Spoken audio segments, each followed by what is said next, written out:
All right, so we're going to start with, as we mentioned, the country and the sector aspects.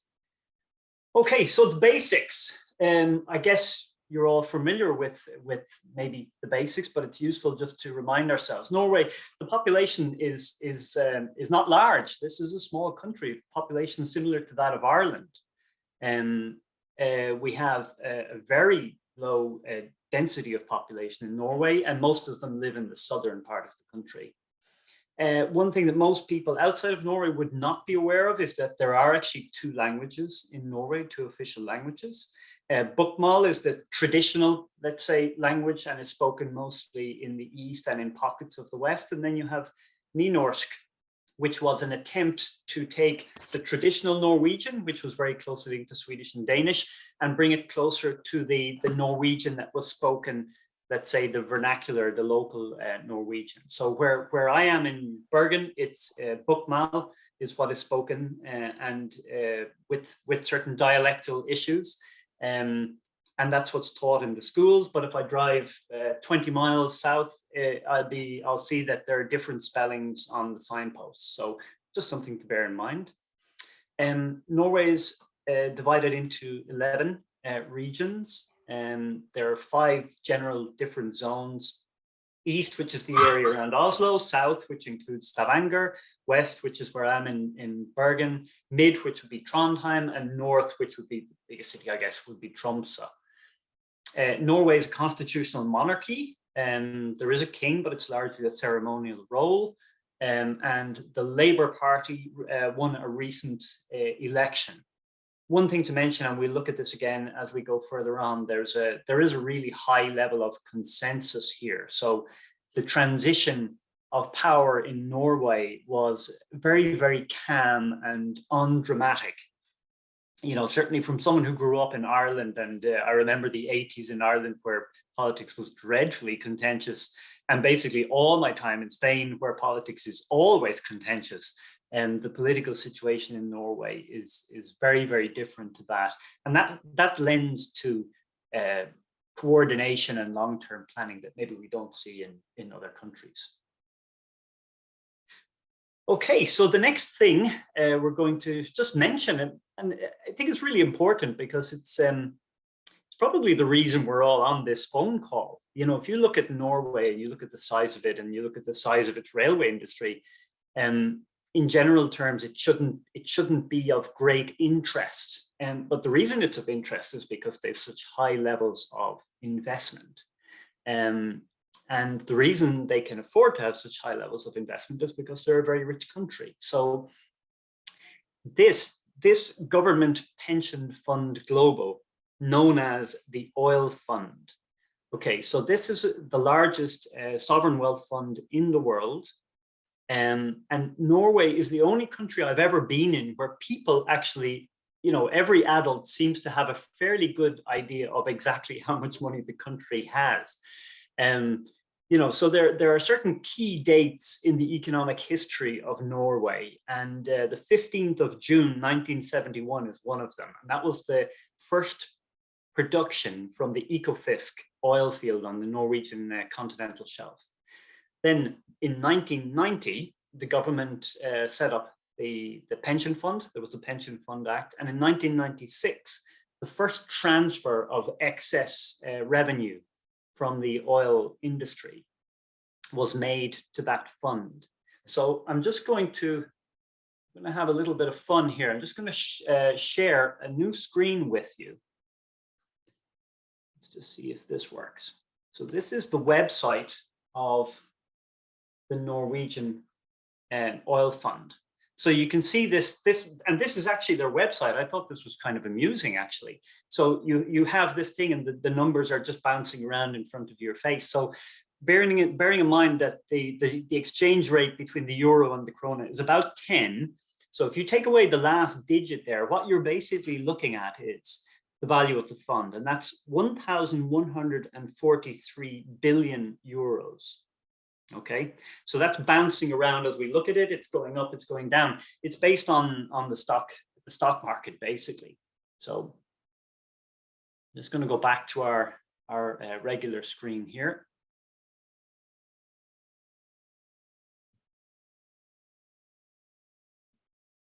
second.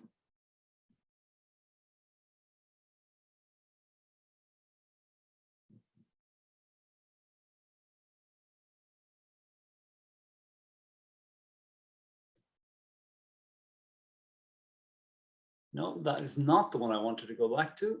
Bear with me a moment.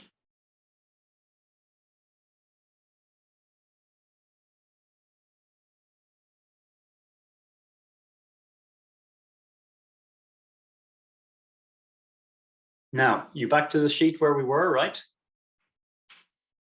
Yeah. Okay. So basically, this fund at the moment, they own about 1.5% of all the world's companies. And that gives Norway this massive fund with which they can use to develop the country, to invest in infrastructure, and to invest in things like rail. Okay, so it's of crucial importance. Okay, so here we have Norway on the map. It's the fourth largest country in the EEA. So I think most people would not be aware that Norway is actually bigger than Germany. And that was certainly a surprise to me when I came here. I wasn't aware of that. So only France, Spain, and Sweden have a larger land area than Norway. However, it also has the second lowest population density in Europe. So only Iceland has a lower density of population. We have really a complex geography. So, you know, any of you who've traveled to Norway, if you're traveling around, travel is really complex in terms of the road system, the rail system. You have all these fjords on the western coast. You've got a mountain that's running down the middle of the country. It's complex in terms of its geography. And obviously you have vast differences in terms of the weather conditions. So you have the frozen north, you have the frozen inland as well, the area near, you know, moving up from Oslo, the border with Sweden. This is, you know, severe winter temperatures. On the west coast, Bergen, where I live, is one of the wettest places in Europe. We get twice the rainfall annually that we get in Ireland, for example. So, you know, majorly extreme in terms of weather conditions and varied. Okay, so on to the subject that interests us most. Here we have the map of the rail network, the rail infrastructure in Norway.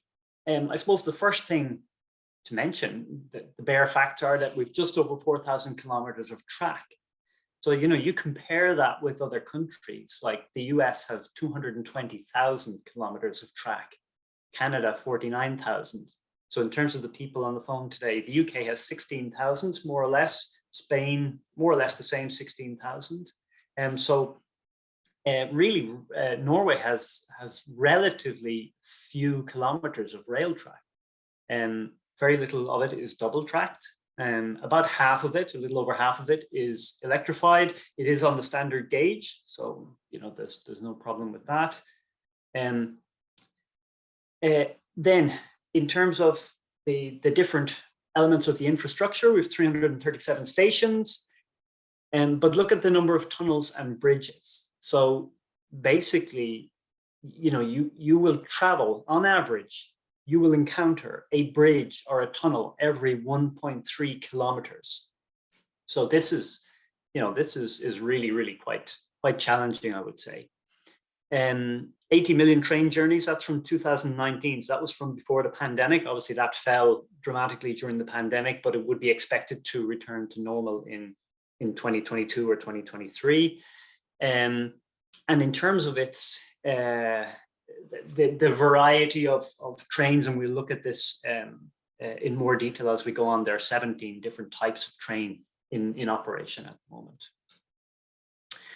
Okay, so here we have a diagram which shows you who the key actors are in the rail sector in Norway. So at the top, this is the government transport department, right?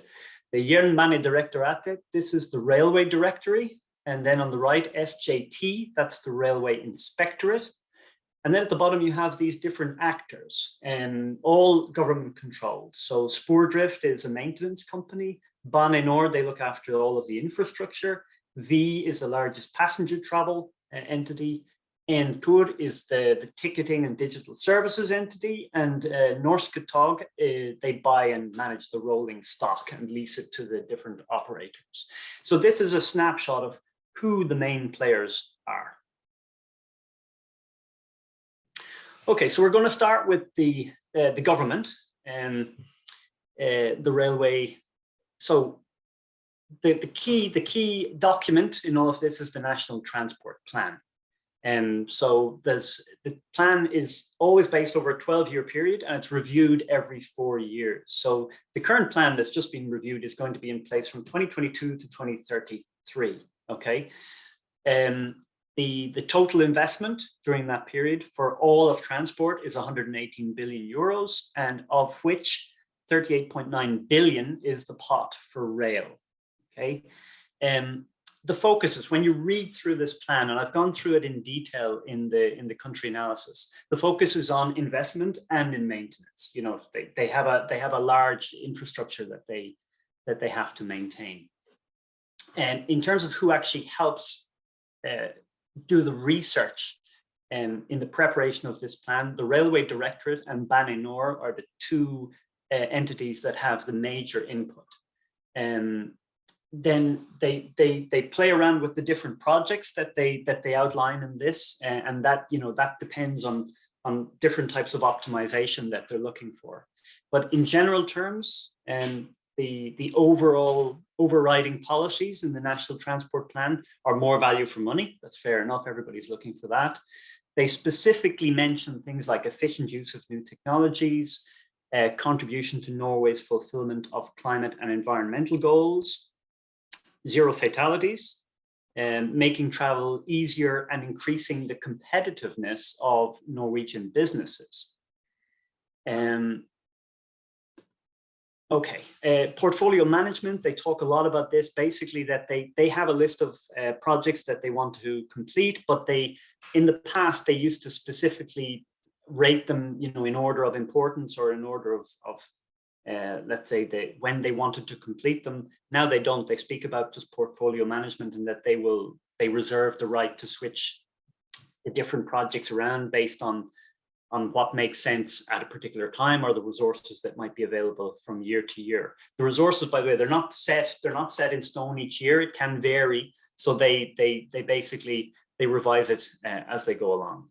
We mentioned the policy objectives, the global sustainable development goals, efficiency, environmental friendliness, safety.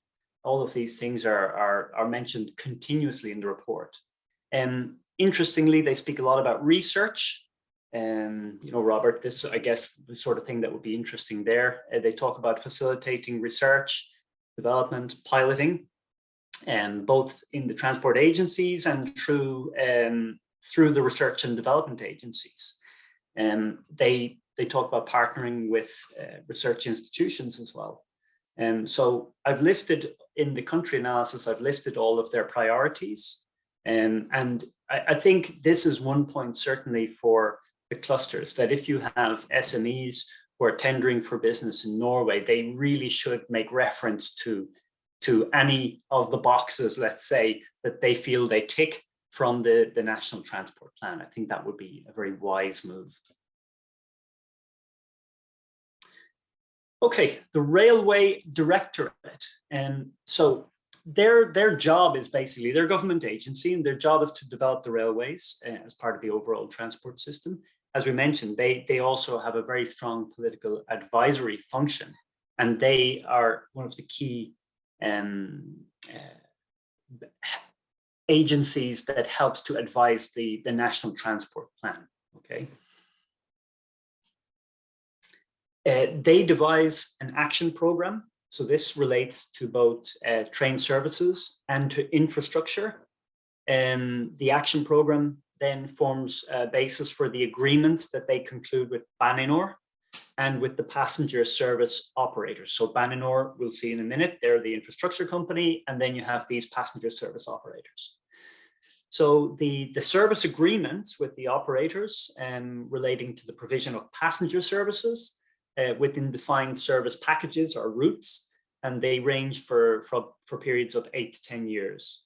In terms of infrastructure, then they conclude agreements with Baninor, and all of the state allocations with relation to infrastructure, they're distributed via 2 agreements. One is the agreement on the availability of current infrastructure. So that's basically the operation and maintenance of the network as it is, in order to guarantee the day-to-day services.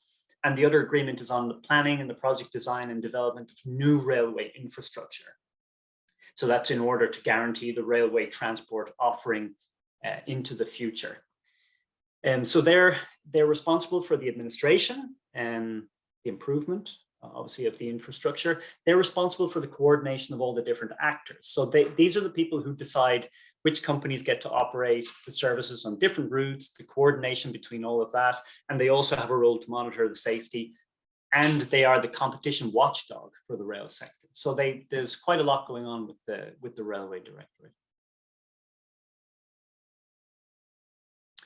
Okay, then we have the Railway Inspectorate. So this is basically the control and the supervisory authority. So they're responsible for ensuring that rail operators meet the conditions and requirements set out in the legislation.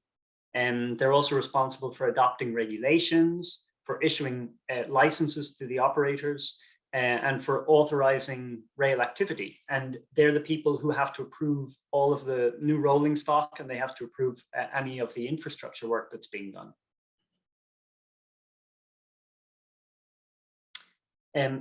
They also are involved in competition to ensure that there's free access, and they process complaints related to competition issues. So they coordinate with the Railway Directorate on that.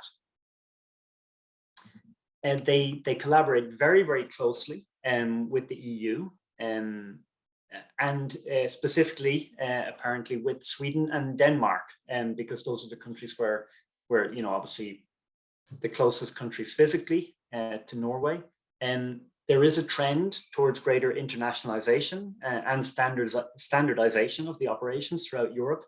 So they aim to participate very actively in the relevant international forums, and they contribute to the exchange of information about traffic safety and obtaining information concerning developments in other countries, and to promote regulatory standardization, in particular with the EU. So I know this was one of the points that was specifically listed in the country analysis, was to understand how the standardization process works, how the standards bodies work. So that's interesting to note, that they really do try to mirror anything that's happening within the EU.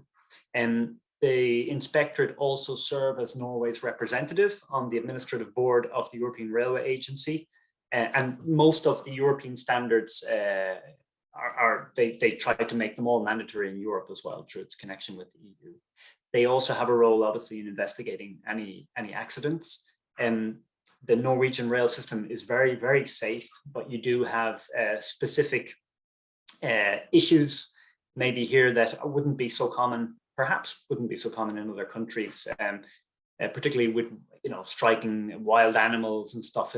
Particularly in North Norway, you have rock falls, you have a lot of tunnels and bridges. So there's a lot to keep an eye on. Okay, so next up, we're going to look at Baninor. And so really, Baninor is the key player, I would say, in terms of where you or your SMEs will go to for information about how the rail system works in Norway. And so first up, they're responsible for the planning, the development, the administration, the operation, and the maintenance of the national rail network. So they are also looking after traffic management and administration and development of railway property. They're one of the biggest spenders in public procurement in Norway, and almost 2 billion euros per year. And their current contract portfolio is massive, nearly 9 billion euros, with 1,700 active contracts. Okay, and they have operational coordination responsibility for safety work, and for coordination of emergency preparedness, crisis management. Their contract volumes are expected to increase. And we're talking here about everything from substructure, consulting and engineering, railway engineering projects, railway technical contracts, railway engineering material, consultants, hiring, administrative services, information and communications technology, and the ERTMS. It's listed as their flagship project.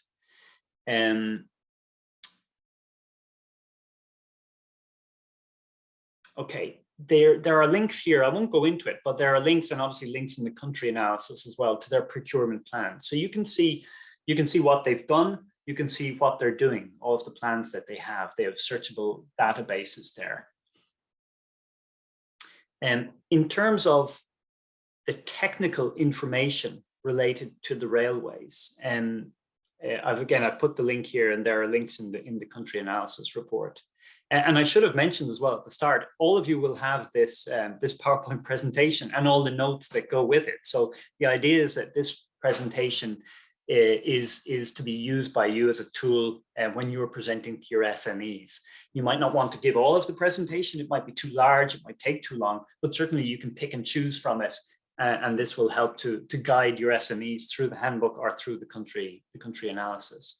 And the network statement, if you in your own time, if you go into that and you start looking through it, you've got basically a host of information there about the infrastructure, general information, the access conditions, capacity allocation, services, charges, operations, service facilities. People want to find out what's the axle load or the power supply or the line topography. All of that is in the network statement. Okay, so it's really the one-stop shop for any of the technical information that anybody may need regarding rail in Norway. They hold supplier days, tender conferences. So the last one was held virtually, and you can see a video recording of it on their website. I think this is really interesting. You get an insight into how they go about the procurement process and the sort of emphasis that they have. But virtually, obviously, you're just receiving the information. The next tender conference is towards the end of October this year. And I would strongly advise any cluster who has members who may be getting involved in tendering in Norway, you really should be at this conference. And this is the opportunity to get to meet the procurement managers. It's the opportunity to get them to meet you, to understand who you are, to understand who your members are, to understand your capabilities, and basically to get yourself on their radar. I would say this is an absolutely essential date for anybody who's interested in pursuing the Norwegian market. They give very detailed information on the Bane NOR website about how you want to be, if you wish to become a supplier, how you should, the steps that you should take. The first step is, as I mentioned here, just registering as a supplier in TransQ Nordics. So they use this portal as a pre-qualification for Bane NOR suppliers. Then the tender requests are published on Doffen, which is the Norwegian tender website, and obviously TED being the European one for any procurements that are over the EEA threshold. So there are a list of all their current priorities in the country analysis. As I mentioned, the ERTMS, the rail signaling system, that's the flagship project of the Norwegian railway system. They're going to be working on that through 2033. So that's the one they speak a lot about, but they detail all of the different projects that they're working on. So that's, again, you as the cluster coordinators, what your cluster strengths are, and that's where you can go to find out exactly what's going on in terms of development of rail in Norway. They do speak a lot about responsibility and integrity as being important factors with their suppliers. And they speak a lot about environmentally friendly solutions. They talk about low emission construction sites, and they talk about their suppliers' code of conduct and corporate social responsibility. So these are all very important factors to highlight when you're dealing with when you're answering or bidding for anything with Baninor. Also, interestingly, and I think something that's well worth doing, they mention that they have an innovation channel. So they offer an email address, and obviously I'll forward this all on to you. They offer an email address where you or your cluster members as potential suppliers can write to them and explain about what innovative rail solutions you have. And those will be, so it may not be something that's based on current procurement requirements, but it might be a way of getting on their radar as well. So they promise to analyze that and with an interdisciplinary team and to reply within 4 weeks. So I think that's quite interesting. Next up is Spoordrift. So this is the largest railway contractor in Norway. They're heavily involved in all sorts of rail maintenance activity. So bear in mind here, we could be talking about snow clearing, rock safety, station operations, maintenance and troubleshooting of rails, power supplies, tunnels, and signaling systems. They have two divisions: their track operation, which is involved in maintenance, and their project operation, which is involved in construction. So this company was spun off from Baninor a few years ago. The idea being that they wanted to open up the maintenance of the rail to open competition. And the thing is that Spoordrift have a huge advantage. They've been working on all these sections of track for many years. So they know the track and they know the maintenance that's required. And I guess they know how to bid successfully for these projects. They also, there's a link here to their current procurement section in their website. So you can see any of the contracts that they're currently running. And again, if you wish to become a supplier, they have links to Mercell Tensign and Startbank. And this is where you can, Startbank is part of Acculés.com, so they're worldwide. So you can register with them anywhere in the world, and you can be considered then as a supplier. There are a number of things that you have to provide in order to register with them. So it's a way of qualifying, pre-qualifying potential suppliers.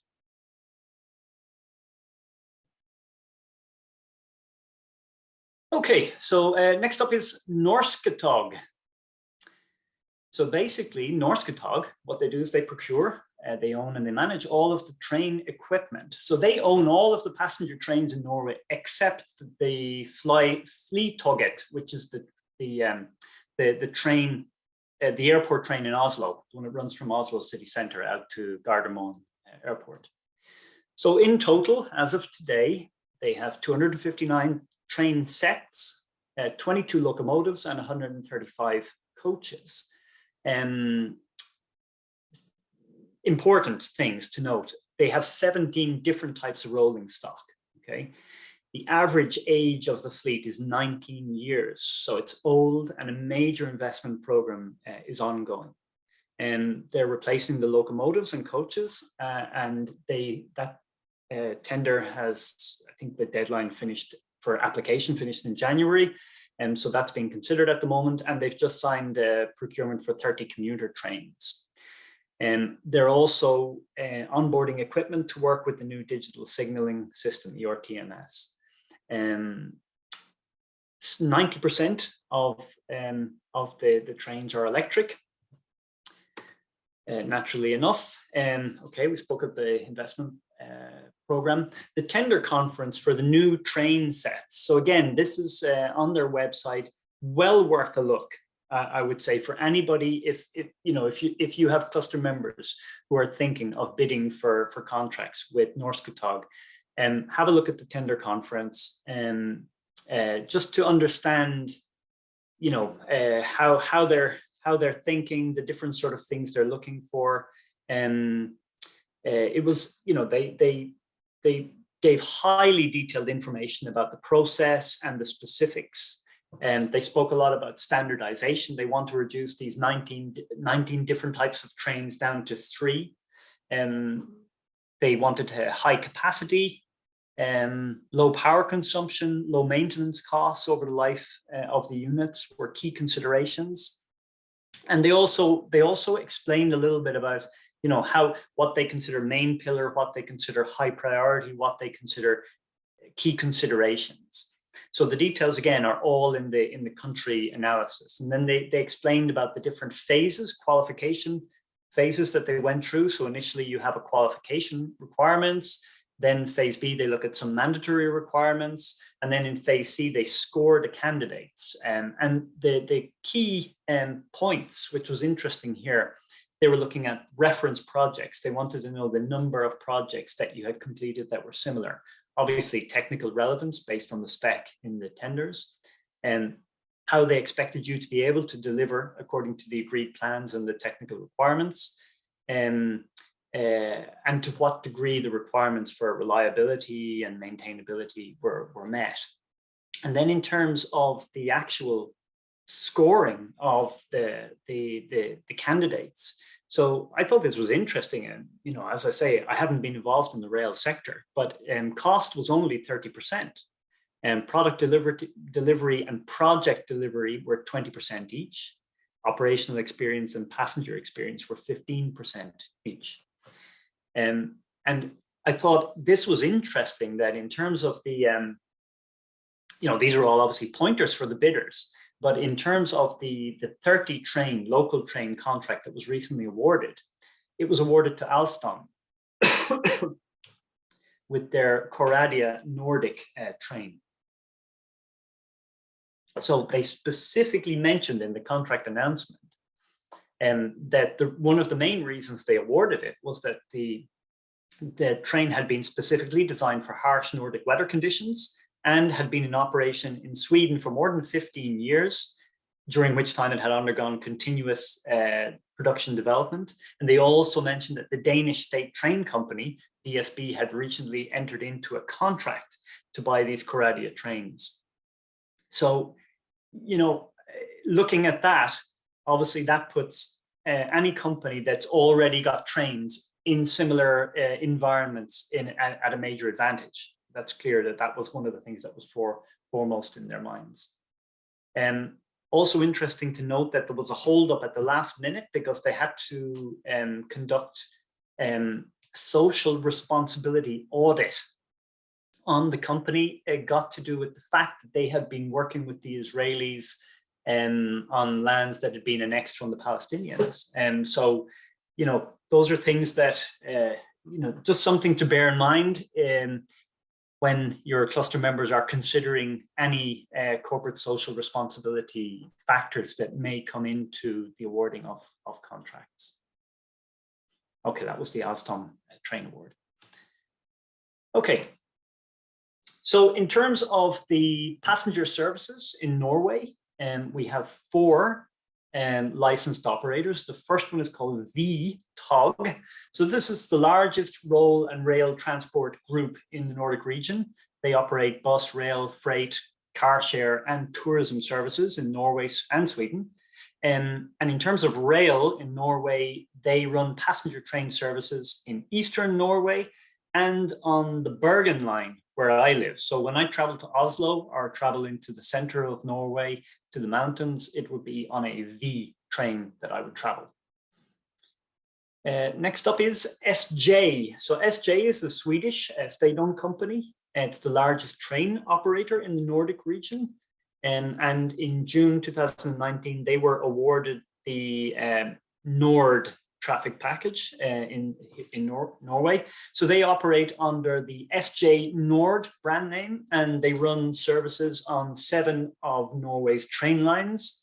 and the contract runs to 2030. So these are long contracts. And they have the Nordlandsbanen, that's the one that runs between Bodo and Trondheim, and the Dovrebanen, which runs between Trondheim and Oslo. So really some long lines. Next up, we have Go Ahead Nordic, and they started providing services in December of 2019. They run the route from Oslo, the capital, to Stavanger, running along the southern coast. Okay, they're part of a British group. Go Ahead. And lastly, we have Flytoget. So again, this company is 100% state-owned, and they run high-speed trains. It's actually a CAF train called the Oaris from Spain. They run that on the line that runs from Oslo Central Station, to Gardermoen. That's a 46-kilometer journey to the main international airport in Oslo. Okay. Next up are the freight services. And again, the first one we look at is called CargoNet, and they are part of the V Group, okay? And they're the leading rail freight operator in Norway. They have license to operate freight trains in Norway and Sweden. And they were spun off from the National Train Company in 2002. Next up is Green Cargo AB.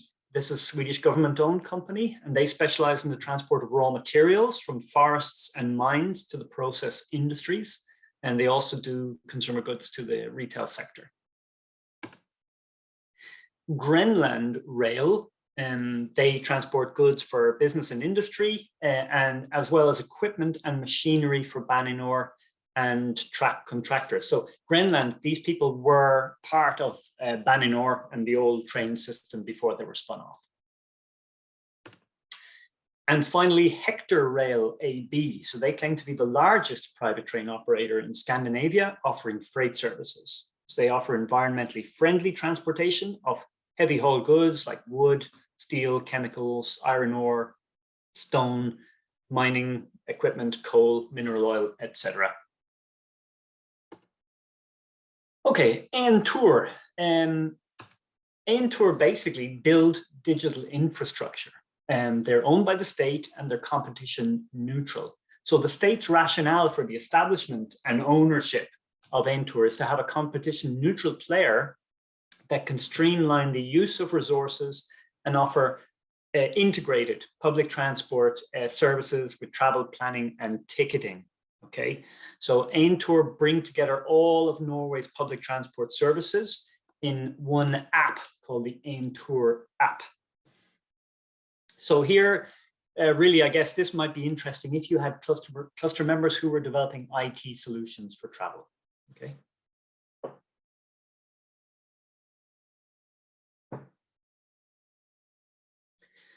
Okay, a little bit about the far north.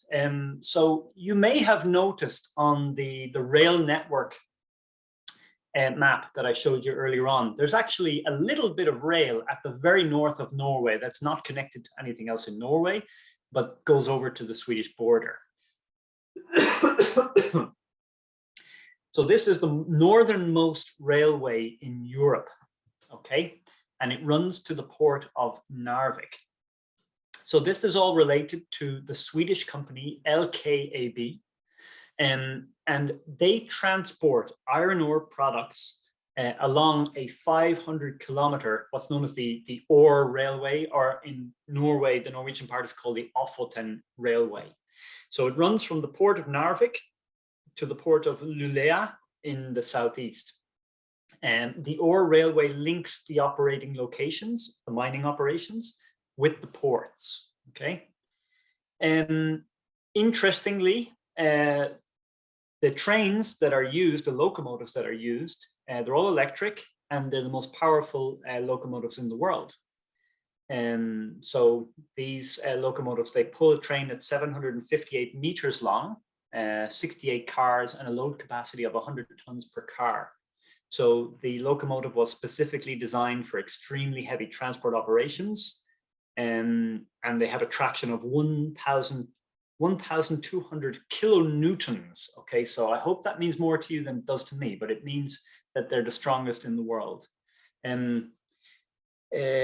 Also, Cargonet and DB Schenker, they operate intermodal trains from the Fagernes terminal in Narvik, which opened in 2013.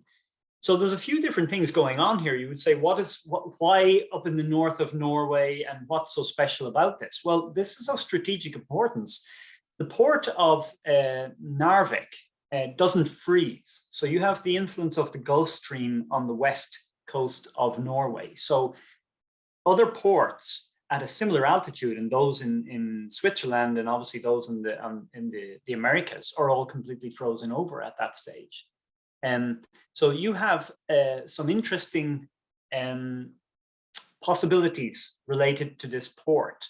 The Port of Narvik is also part of the Nordic Railgate Cooperation. So this is an initiative that connects the Chinese city of Xi'an with Kouvola in Finland. And so from Kouvola, trains reach Narvik through Sweden.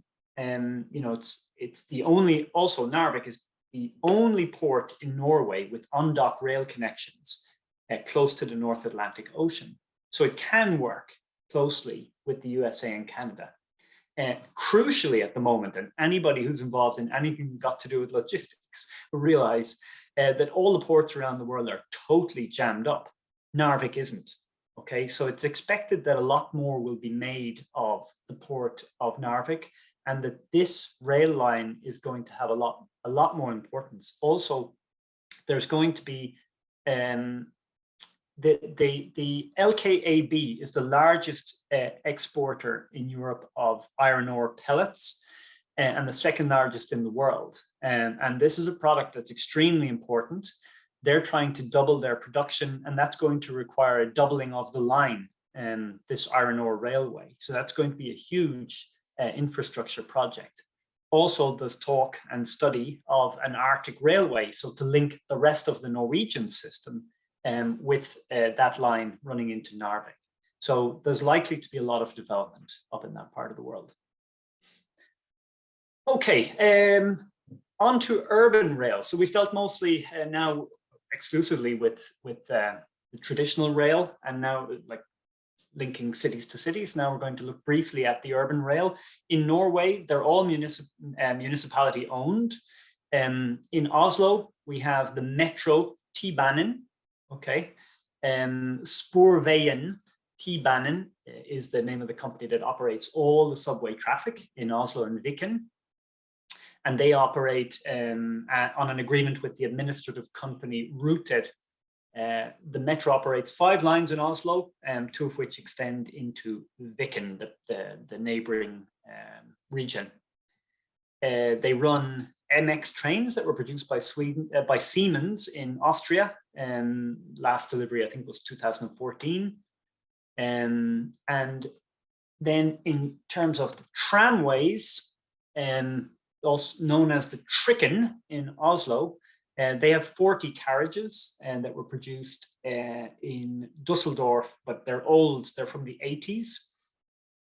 And they have 32 carriages that were produced by the Italian company Ansaldo, which were delivered in the 90s.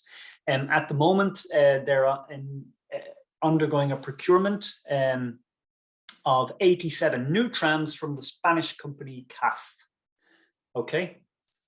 In terms of Bergen, where I live, there is a light rail. It's known as the B-banen. It was inaugurated in 2010. It's about 20 kilometers long. And currently they're going through phase 4 of construction that's going to bring a new line out to Fyllingsdalen. And this is, again, it's municipality owned.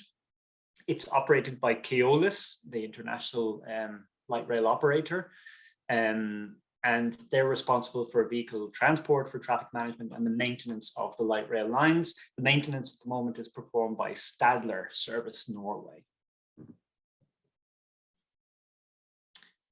Okay, key upcoming events. So in terms of the key events that are coming up, we already mentioned the Baninor Tender Conference. So that date should go in your diaries. I was talking with the people in Bannanor, and they mentioned that Naya are going to have a supplier day. So Naya, they're basically the Norwegian Public Roads Administration. Okay, but they collaborate with Bannanor.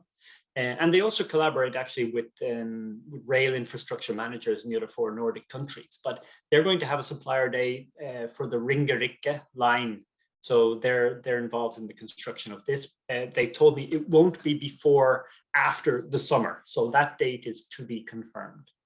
And the final one there, this was, I think, Robert, you mentioned earlier about Nordic Rail. So the next Nordic Rail is the 10th of October, 2023.